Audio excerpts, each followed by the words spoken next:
Hyderabad hitech city బ్రాంచ్లో నెఫ్రాలజిస్ట్గా పనిచేస్తున్నాను. Nephrologist అంటే కిడ్నీ స్పెషలిస్ట్, మూత్రపిండాల వైద్య నిపుణుడు. మనం ఈరోజు ఇక్కడ కలవటానికి కారణం ఏంటంటే, రెండు అరుదైన కేసెస్ మనం భీమవరం వాస్తవ్యులు అయిన పేషెంట్స్ని మనం ఇక్కడ ట్రీట్మెంట్ చేసి చాలా క్రిటికల్ పొజిషన్ నుంచి వాళ్ళు బయటపడ్డారు.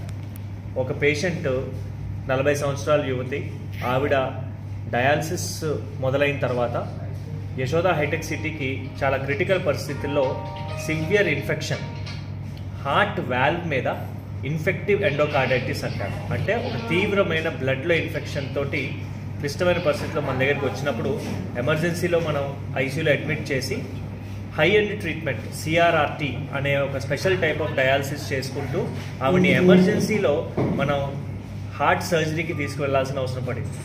ఆల్మోస్ట్ ఒక 20 రోజులు హాస్పిటల్లో గడిచిన తర్వాత ఆవిడ ప్రాణాపాయ పరిస్థితి నుంచి బయటపడి దేవుడి దయ వల్ల ఈరోజు ఆల్మోస్ట్ సంవత్సరం దాటి 9 నెలలు ఆవిడ ఆరోగ్యంగా ఇక్కడ వర్మ. నేను మన భీమవరంలో మిత్రా హాస్పిటల్స్లో ప్రతి నెల ఆఖరి గురువారం కన్సల్టేషన్కి వస్తున్నాను. ఎవరైనా